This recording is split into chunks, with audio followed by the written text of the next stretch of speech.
Morning, Jaden. Morning.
I'm just gonna check one thing in my email real quick as we get started here. It's like having a moment of self-doubt as to which day Stephen Leist and I agreed to go to the library, and I want to tell you the right day. Because I don't want to show up on the wrong day and him be like, I'm not ready for this.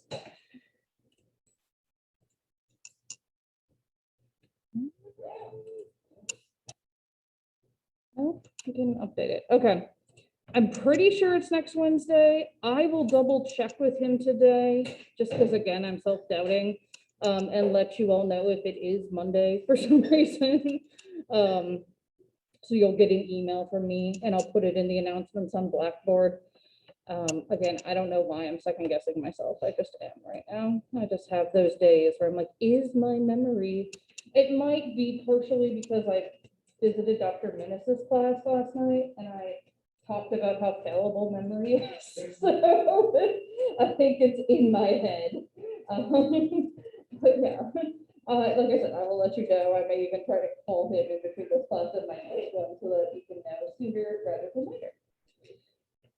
Alrighty, so reminder, your first exam is a week from today, right? No, it's the following Monday. We have a little more time. Okay, good. Like I said, I still haven't written it. I will try to start writing it this weekend, and see how, what's coming to me. I really anticipate, because what we've been talking about more is more of the, like, how do you apply this material, that it'll be more of that, but there'll probably be like a few, either like multiple choice or fill in the blanks for like some definitional stuff, like what is critical thinking? What is digital literacy? Stuff that'll be pretty obvious. Once I rate it, I'll make up a review sheet as well to help you all prepare. So, all right, any questions about anything before we dive back in? All righty, so let me go ahead and present, and then I can turn on the captions here. Okay, so again, I'm finishing up the digital literacy chapter, and then we will move into the reading you all had for today. I very much enjoyed reading your perusal comments. I think you all are having really good discussions there. And just a reminder that you can like upvote each other, or like if you have the same question as someone else, you can put it on there so it can become a little more like even more fun and interactive. So, and if you are a little behind on the perusal, just dive back into it. It's a nice way to read and think about the reading while you're doing it.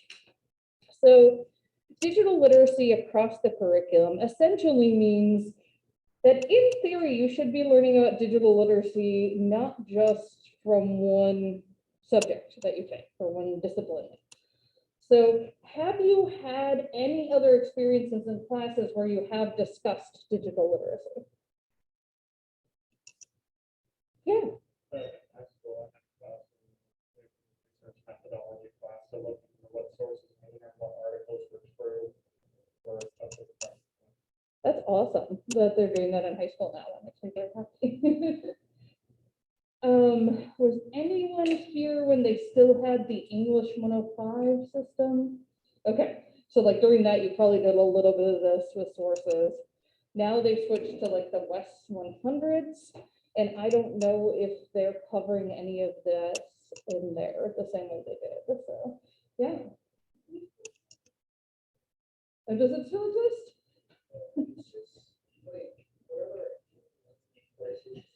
Okay, so you have to, oh, that's right, they got rid of FYE, and now they have West. Okay, so you take both. Okay, so cool. So in English 105, dredging back to the depths of your memory, this may have come up for you. Or, you know, if you transferred in, you might have had something like this at your community college or where you were before this. Yeah, I'm trying to think. I don't really go about this in the same way in any of my other classes. Certainly we talk about like evaluating sources, but not necessarily digital literacy. And maybe that's something we need to talk about. So some of the biggest skills that your book outlines for digital literacy are finding and vetting information, seeing problems from digital perspective. So this is moving beyond just like critical thinking, right? And trying to figure out how to apply the technology that we have. Becoming self-directed learners, I think comes from what we would typically think of as, you know, literacy as well as digital literacy. Doing digital solutions. If you're introduced to a new piece of software, you'll pick it up quickly. So like, for example, when I was in graduate school, one of my jobs was as our assistant clinic director. And to do that, I actually had to use Microsoft Access for like the first and only time out of any job I've had. But I picked it up really quickly because it's not that dissimilar from Excel and things like that. And then you can move to the part of designing and creating digital solutions. So which of these do y'all feel comfortable doing? And which ones don't you feel comfortable doing, and why?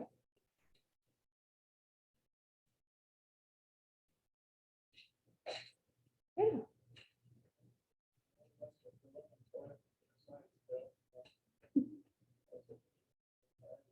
Sure, yeah. Yeah, depending on the classes you've taken, right? You might have a totally different perspective.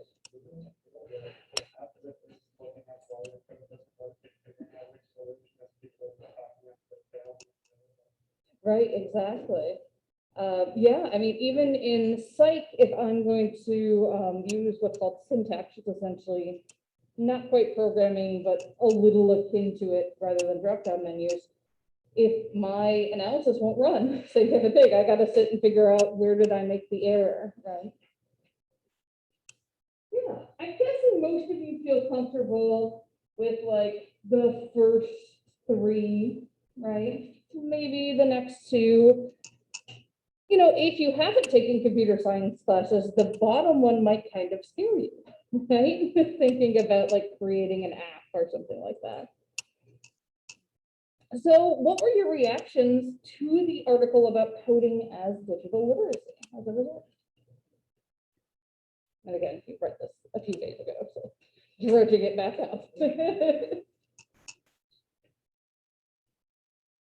So if you don't remember this article, it posits that one of the ways we should teach digital literacy is by teaching everybody to code, basically.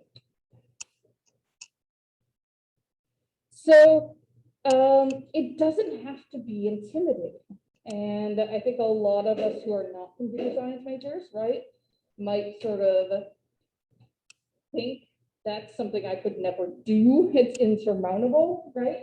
But when I was growing up, there was a nice little program called Logo that was able to be used for programming. And I think this article had a couple pictures. Yeah, here's a little video. And what Logo was is you did very, very basic programming. I did this in like elementary school, so, you know. And there was a little turtle on the screen. You basically were telling the turtle where to go. So little video of them kind of bringing this back. Hi, this is Francis Marston from the Computerium. A time ago we received a Valiant turtle which was used formerly with a BBC computer. Together What they did is they made a physical manifestation of the turtle, and they're programming that to move. my friend Guy Shinchen, we managed to make it working again, and let me just show you a very little demonstration. This is the BBC computer, this is the screen, and I will execute a small subroutine called test. The communication with the turtle is by an infrared transmitter, and this is a close-up of the turtle switched on. Now let me just start this small test program. And you see the turtle is going forwards. And so each of these would have been an individual takes command that you The programmed. right turn. Again, another turn. And if everything will go fine, well, it just leaves the paper. It will go back to its starting position. So it's just returning home. So again, very basic programming. And I think as other things came in to be, you know, other more exciting programs, right? Then you were able to, you know, the logo kind of went away. One of the other things I remember is they did have what was called Lego logo. So you could actually build things out of Legos and then program those to do things with the program. So very cool. Let me see. Yeah, they have a lot of really cool stuff just about like the history of it. And this is a simulation of what it looked like, but this would be the turtle in the middle. So I have a link to this. So if anyone does want to play around with it, you can feel free. And now there are other things that are available. So there is, I believe the article even references, there's a group called Girls Who Code to try to make this more accessible, not even just to girls, but girls of all diversity statuses. So these are like clubs that you get together and they learn to code together, and they can do it over summer immersion programs as well, which is really cool. But there are also just a whole bunch of programming toys now. Like I've seen some of them on Shark Tank. This is just a list of the top 20. I mean, like there are so many out there. I'd like to skip the ad. Thank you. So there's a Elmo emoji one. You know, there are things probably more similar to what you would have done with logo. There are robots you can code. You can code a dog. This one was on Shark Tank. This was a self-balancing scooter that you program. Here's a mouse that you can program to go through a maze.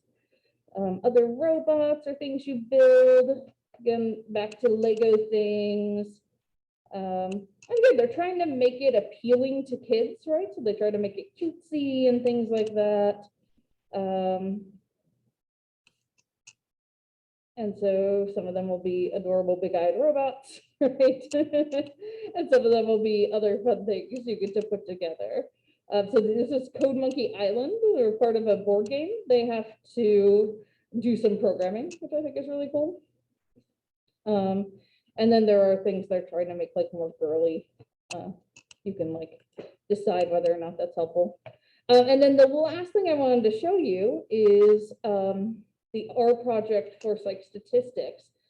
So this is a basically open source effort to make statistics accessible for everybody. Statistical programs like SPSS, for example, the statistical program for social sciences, which we have here on campus, the licenses are really, really pricey. So, you know, if you are part of a college campus that has that, great, right? But a lot of people might not be, right? Maybe you're an independent researcher, maybe you're at a university that doesn't have the funds to buy it, right? This is an idea about that. I actually haven't learned R myself yet, but I know I need to at some point. It'll probably be my summer project, maybe next summer or the summer after. And it's essentially, you use something like code, we call it syntax, to do all your statistics. So you're able to do it for free. And it's a really cool, very similar to what Devin was talking about interactivity. There's like a community of people who use R, who have created codes for certain types of analyses that you're able to take and use for your data. So this is sort of like the way it's moving. But like I said, I'm just not there yet. I'm old school. I'm still using SPSS. So I know that makes me horrifically out of date, but probably just need to find a workshop and go to it. That's how I tend to learn best. Not a bookshop, a workshop. There we go. All right. So the next thing I'm going to go over is this thing that I love. It's a test for source legitimacy. And yes, it's on purpose that it's supposed to say craft, right? Because we're trying to get rid of the craft. And these next few slides are actually from the people who came up with this program, or that program, like theory method of doing this. So again, credit to them for creating these slides. So the currency here is the timeliness of the information. That's your C. So sometimes we want to look at how old is it, right? So there's an article I assign in my WGS class that when I pulled it up, the news website actually says, this article is more than 5 years old at the top. So some websites are starting to do that to point out this might be out of date. As we talked about before, the half-life of journal articles being about 45 years, right? So kind of needing to keep that in the back of your mind. But also you need to think about, when has it been revised or updated? Has it been? So for example, a paper that I cited previously, kind of a cool project. So I look a lot at social comparisons. So when people look at images of other people, are they comparing themselves to it, and how does that affect how they feel about their bodies? And this study, they did it but with faces. So they had skinny faces or rounder faces to try to see if they would get the same effects. And they did, except it's been retracted because one of the co-authors on it just made up all his data for a whole bunch of studies. So you need to be aware of things like that. So it's good to, if there's an article you've used previously, just double check and do a Google to see if there's a retraction, right? Kind of like the Wakefield study we talked about previously. Is the information current or out of date for your topic? And if it is an online article, we're thinking about digital literacy, are the links functional, right? If all the links, the hyperlinks to other things, are broken, that might be a good indication it's out of date, right? These other websites they were gave you don't even exist anymore. So the R is relevance, or the importance of the information for your needs, right? You could have the best source ever, but if it has nothing to do with the paper or project you're trying to do, right? It's sort of okay. Does it relate to your topic or question? Another thing sometimes to look at is, who is the intended audience, right? So journal articles in general, the intended audience tends to be curious learners, right? But as we've talked about going through this, right? Sometimes the intended audience is very specifically, people with a certain political orientation, right? Or things along those lines. You need to kind of be aware of how that might be framing things. Can you understand it, right? Is it at a level you can understand?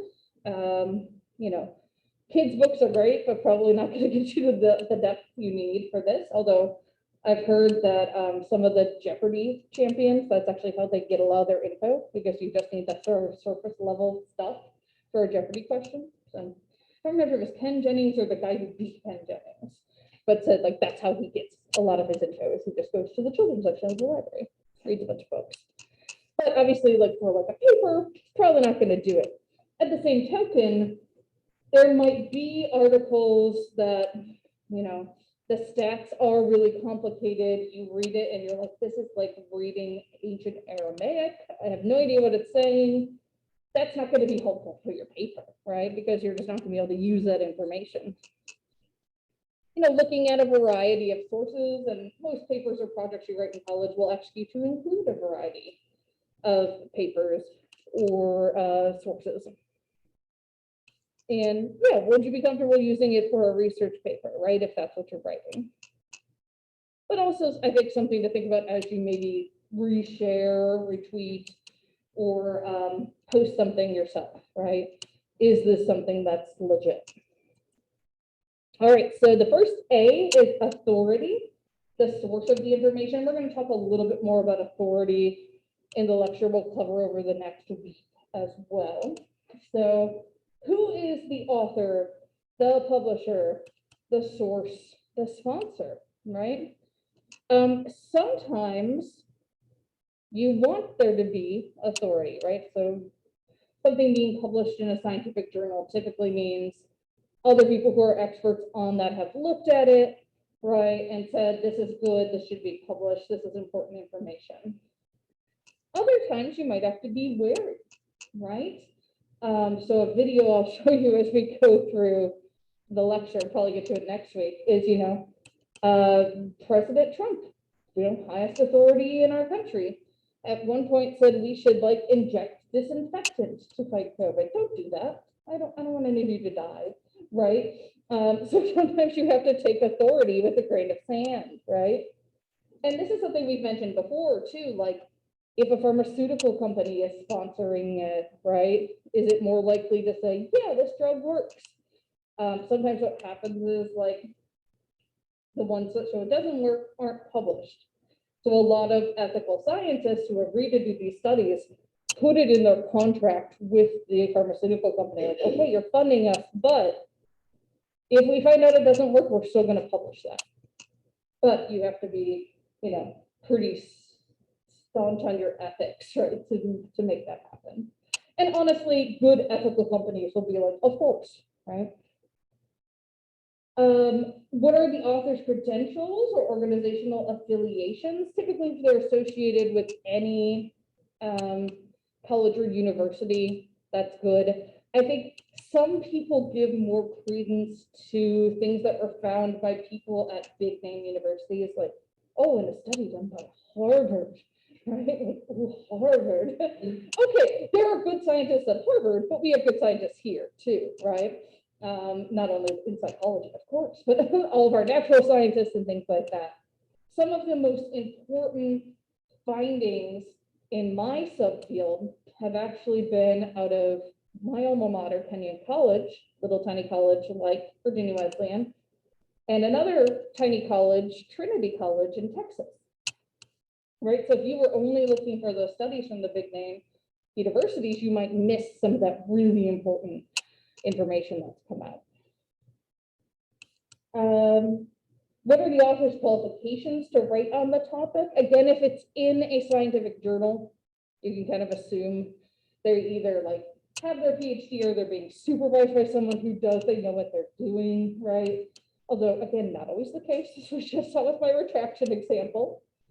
But if it is something that's published, in a newspaper or other places online, you might have to kind of think about like, who is this person?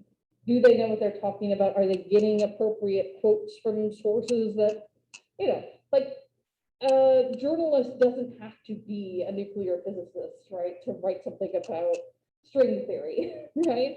But they sure as heck should be interviewing people who know about string theory and not just being like, no, I'm gonna make something up. Contact info is good, just so there's not the smoke and dagger, right? Cloak and dagger, there's what I'm looking for. Does the URL reveal anything about the author or source? So I think by now you should all know that .com is commercial. .edu is educational, so it's affiliated with some sort of educational institution, whether it's a college or K-12 school, what have you. .gov are governmental ones. Again, we used to just say trust.govs, right? But again, during the last administration, say information from the EPA was just pulled off the website and things like that because they were anti-recognizing climate change, for example. Yeah, Kevin. Government, and our website hasn't been updated since before, so all the information on there is false and misleading, and it brings people to events that don't exist. Oh, geez. Yeah, and that's part of the other problem too, is that, yeah, sometimes you don't have someone who's updating those. That happens at Wesleyan. I don't know how, if you all are familiar, we have one guy who does the website. He's great, but there's only so much he can do in a day, right? He's actually really nice and helpful.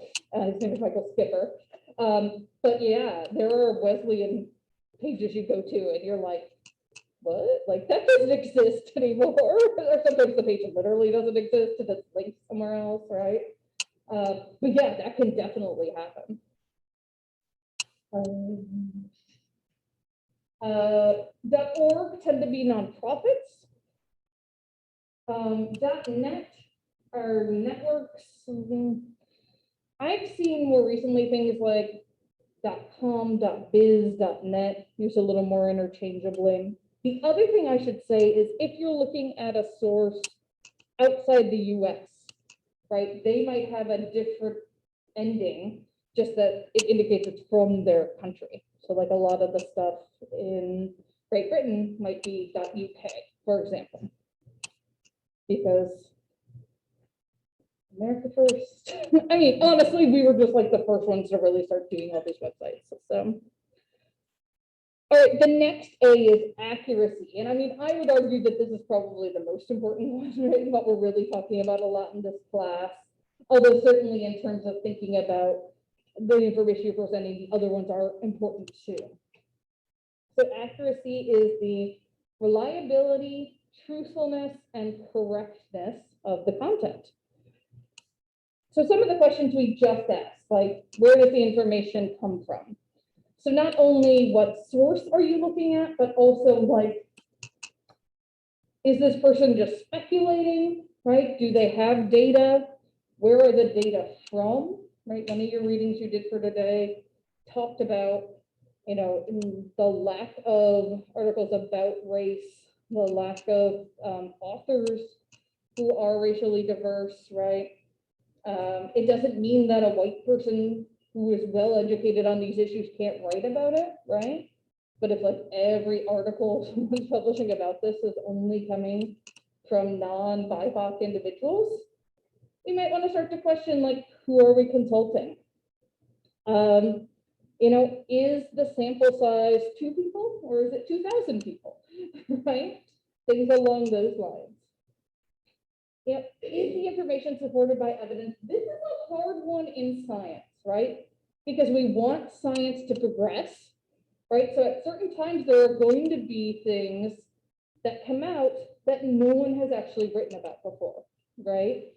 And so what we try to do as authors is situate them within similar research that has been done in the past. So like, for example, I have this paper looming in the back of my head. I've presented some of this data at conferences that suggests, like if you just look at the relationship in some samples between feminist beliefs and internalization of the thin ideal. So thinking, I need to look like the models out there, right? It looks like there's a positive relationship. It looks like the more feminist you are, the more you want to be like models. And that makes no sense, right? Well, there's another factor, which is just like a general awareness of and consumption of the type of media that's in. And when you add that into the equation, there's a way that we can model to account for all three variables, that relationship between feminism and the internalization of that ideal disappears.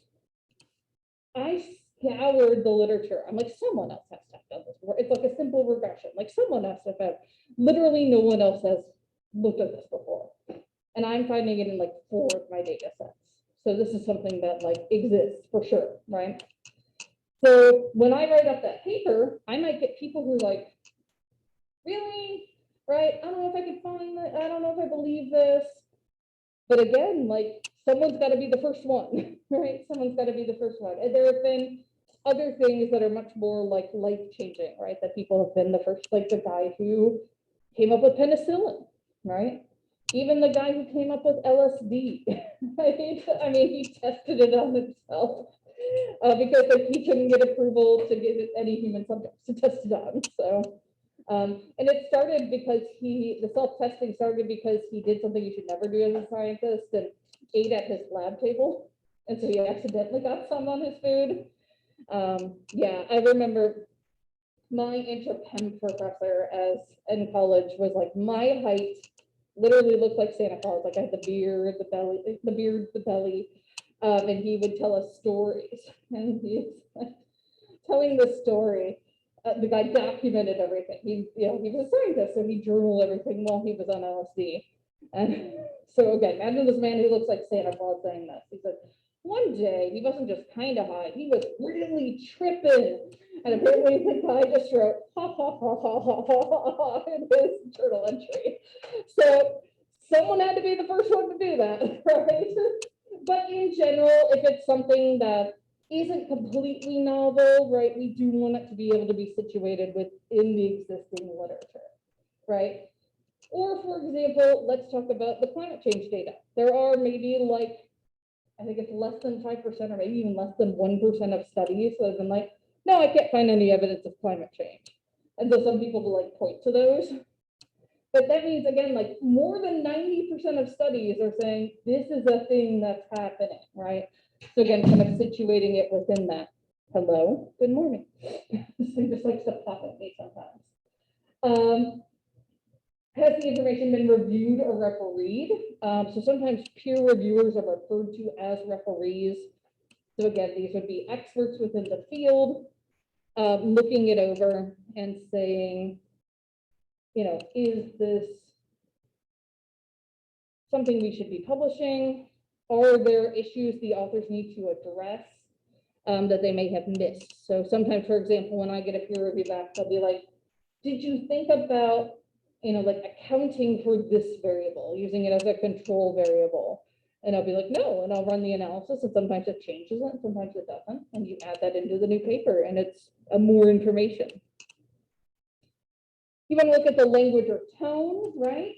In theory, a scientific study or even a news story from a newspaper should be unbiased, right? You can, like imply bias, but it shouldn't be the types of things we expect when we see things from blogs on either side of the political spectrum, right? With lots of swearing and conspiracy theories and, videos of people yelling, things like that. And then the other thing you want to look at is just like, does it seem like someone proofread this? Basic things like that, right? Again, hopefully if it's in a journal article, that could happen. But one of my favorite stories of something being missed is there was an article that was published and literally the copy editors, everyone missed that in parentheses at one point, it still said, should we cite the crappy author name paper here? It was like a note between the authors and everyone missed it. And so it actually got published that way, referring to another scientist as having a crappy paper. Yeah.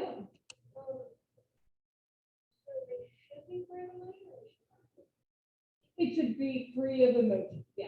I mean, if we're talking journal articles, news stories, they should be as objective as possible. Now, obviously, you can also use, the amount of literature in the literature you cite or the amount of quotes you give, right, to kind of, you can let your data or your sources speak of the emotion for you.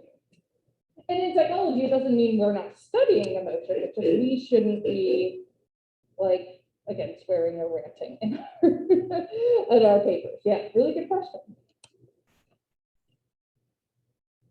Purpose. So the P here is purpose. Why does this information exist? Is it to inform us of things? Maybe to teach us about things? Entertain us about things? Persuade us about something? Or sell us something? Like, this is a big thing you always have to watch for, particularly if we're thinking digital literacy, right? So I think about, when we were going through the sample social media profiles, right? Like the guy on Facebook who all his links were to natural news because he owns natural news, right? And a lot of times those types of websites are also going to link to products they want you to buy. I mean, this is the thing that gets me personally, is people who are like, oh, I don't want to buy that medication, it's so expensive. But then they go and buy like a $50 supplement, right? So that like is not FDA approved and things like that.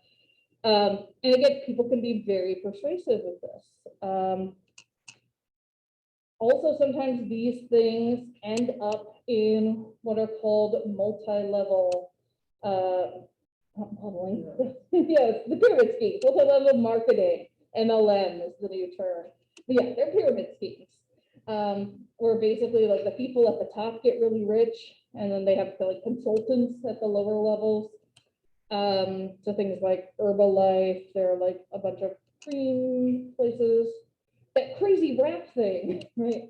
Basically, if any company ever asks you to buy their products to sell it, you're like, all your spidey senses should go off, right? Because even if you're a representative, let's say you work resale for Target, right? Like they're not going to be like, you've got to buy everything you sell to people, right? So yeah, those companies make money off of their employees, their consultants, rather than their customers. Another example, just thinking about advertising. I just talked about this in my WGS class. So it was like the late 90s or early 2000s. Dove had ads showing a diverse array of women's body sizes, which is great. But it was an ad for skin firming cream, and the tagline was something that was like, why would we try this on skinny people or something? Like it was just like, we need larger people to try this on. And also, the company that owns Dove also owns Axe body spray, which, like, if you're familiar with their ads, are usually not that empowering to women, or to be honest, men either, right? So are they actually trying to be progressive, or are they just trying to sell you something? Right? It's unfortunate we have to be cynical like that, but we have to, right? Yeah, so are they making their intentions or purpose clear? This is why in scientific journal articles, we have an abstract right at the top that tells you the purpose of what this article is going to look at. Is it facts based on data? Is it opinion? Is it propaganda, which gets even more scary, right? Again, we're looking for objective and impartial if possible. And we need to always be aware of biases. So within psychology, for example, there are some very excellent psychologists and counselors who base their practice in their faith tradition in our country, because there are more folks who identify as Christian. They tend to be Christian-based practices. On the other side, there are people who have used their faith as essentially a weapon against people who come to therapy. So I'm thinking in particular of what they call conversion therapy. It's not a therapy. Like every major mental health organization has come out against it. If you're not familiar with what this is, it's a type of therapy that purports to transform members of the LGBTQ plus community, quote unquote, normal, essentially. And studies have shown not only does it not work, it's actually harmful. So a lot of people who undergo this therapy will develop PTSD, for example, from the experience. So, that's where you really need to be thinking about, what's happening here. The other thing is to think about, institutional biases, right? So another example. So I go to a conference every year that's the Association of Behavioral and Cognitive Therapies. And there are many sort of subtypes of therapies within that. One of the more like new wave ones is called ACT, Acceptance and Commitment Therapy. It's not ACT, it's ACT. I'm sorry, I don't like pretentious people. So, but the head of that, I saw him on a panel with people representing other types of therapy at one point at that conference. Stephen Hayes, the head of ACT, was like, ACT works better than anything else. You should never use anything else. And the other two people have been like, well, no, the research shows that all these therapies work, right? But he has sort of like this dogma almost in his mind that like only this therapy should be used. And like to himself, that data probably shows that, right? But like perhaps data outside of him, that hasn't happened. Last example on this, and then we'll move on to our next one. So there is a measure of that concept of internalization I talked about earlier that was developed by a well-known, well-respected body image researcher named Eric Stice. And whenever we tried to use it in our lab in grad school, we wouldn't find any significant relationships with anything you think it would be correlated with. Like it wouldn't be related to body image, it wouldn't be related to media consumption. But Stice always got it to work. And so it's like, maybe he's presenting it in a different way. Maybe he has the magic touch, right? But we had to shift back to the older one in our lab just because it never worked for us. And like people's theses and dissertations were coming out with non-significant results. It doesn't mean you won't pass, right? But it's frustrating for something you want to eventually try to publish. All right, and they have some nice references here as well. So that is the end of this one. And our next one, thinking about things for today, I decided to start with some stuff that kind of related to what we've been talking about with the digital literacy stuff. And so in particular, thinking about how do we decide what kind of sources are good to use? Like, how do we decide what we can trust? What will actually be helpful? And what maybe we should be skeptical about. All right. Have someone ask them that I remember they dropped. So not important to ask them. Why is the person never coming? Oh yeah. Okay, so this is one that was developed by someone in the field of education. So looking at writing articles about which educational methods work, things along those lines. I chose this one to start us off just because it's more general. We're going to go into one that's science specific next. But this is a nice hierarchy of sources in terms of what's good, what's not. So this is in particular, you're writing like a literature review or an introduction section for a paper, essentially, right? So they say you should avoid, and this is in most cases in college going to be also true, like avoid non-scholarly sources. Wikipedia is not a scholarly source, right? It's a nice place to start, and then you look at the links at the bottom and click to the scholarly sources, right? But don't ever cite Wikipedia in a college paper. Just don't do it. And for sure, don't copy paste things from Wikipedia and put them in your paper without quoting them, because like that is the easiest thing for Safe Assigner. Turn it in to catch, and you will get a poor grade for plagiarism. I speak from experience. I've had several students do this over the years. Yeah, quotation websites. Predatory journals. So we haven't talked about predatory journals yet. predatory journals, and there are predatory conferences as well, are people who actually like cold email you and are like, I saw this article that you wrote. I think you could either, like publish something similar, or I'll just republish that in my journal, which A, you're not supposed to do. You're not supposed to double publish something. And then B, they want you to pay a lot of money to get it republished. Or to attend their conference. My favorite was one time I got one of these predatory conference invitations for a conference in China that was like 2 weeks later. And I was like, when did they think I was gonna like plan for this, right? And my favorite one of these that I've gotten is like one of the more recent things that was published was a book review I did for a journal. And you can write these, right? But there's nothing original research-wise in it. And I've gotten several predatory journal things like, we really enjoyed your research. And they cite, that's a book review. So clearly they're not actually reading it. And if you Google predatory journal, there are like lists of them. So you know what they are. If you ever become an academic yourself, what to avoid, but also what to avoid citing because they might be sketchy. Basically, they prey on graduate students and junior faculty who need to get publications in order to get a job, get tenure, things like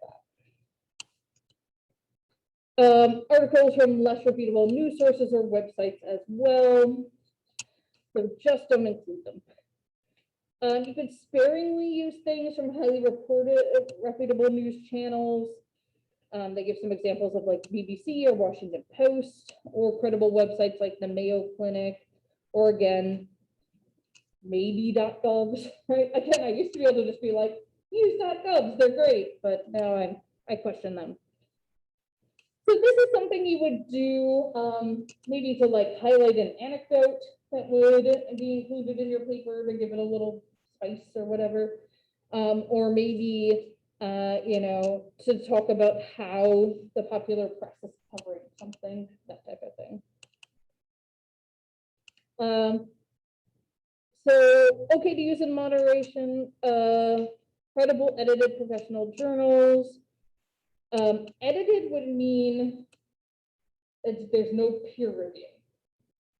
So probably the editor would have looked it over, but you wouldn't go out for the anonymous peer review like you traditionally would. Along these lines, there are like books that are similar, that are not refereed, but are good. Conference proceedings, and not every conference does this, but some conferences will actually publish the papers that people presented. And so again, these haven't gone through traditional peer review. In psychology, we don't have to write the whole paper, so I usually just create my PowerPoint or my poster, but I have seen colleagues in other disciplines frantically writing these like the day before they leave for a conference. So they're not quite given the same amount of thought, as you would for a journal publication.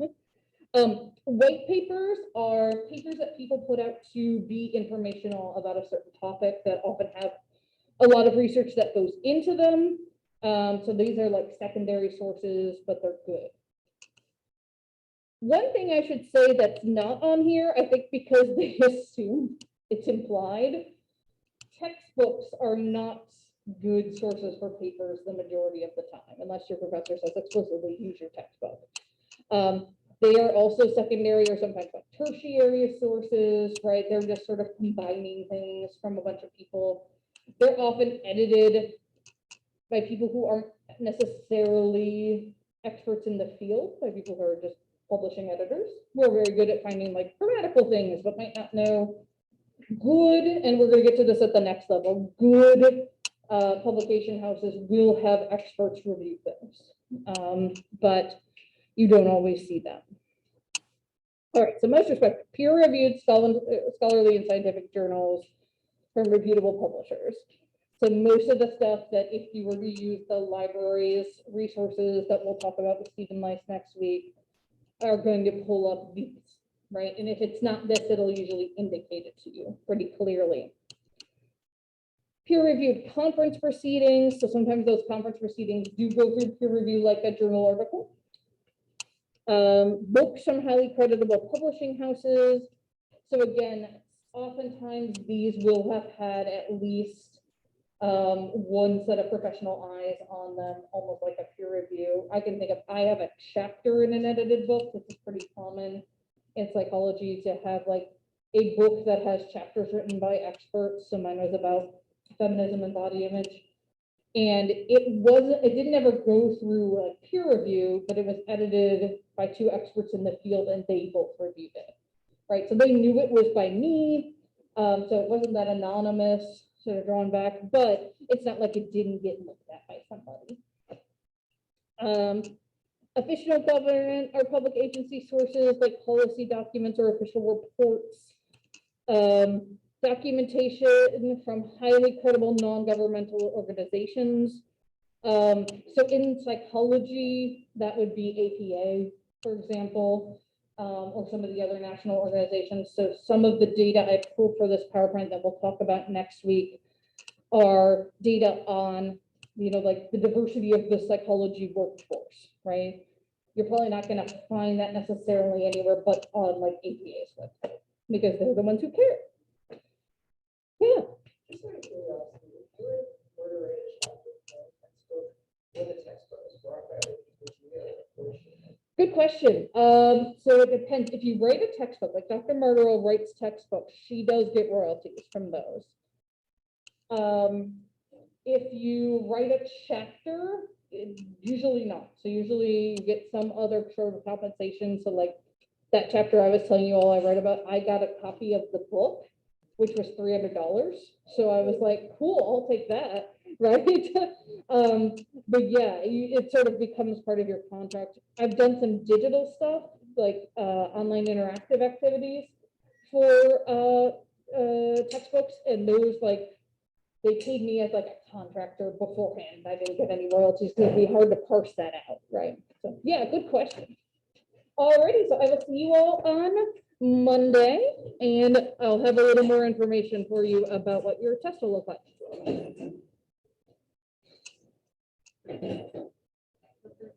Yeah, have a good weekend.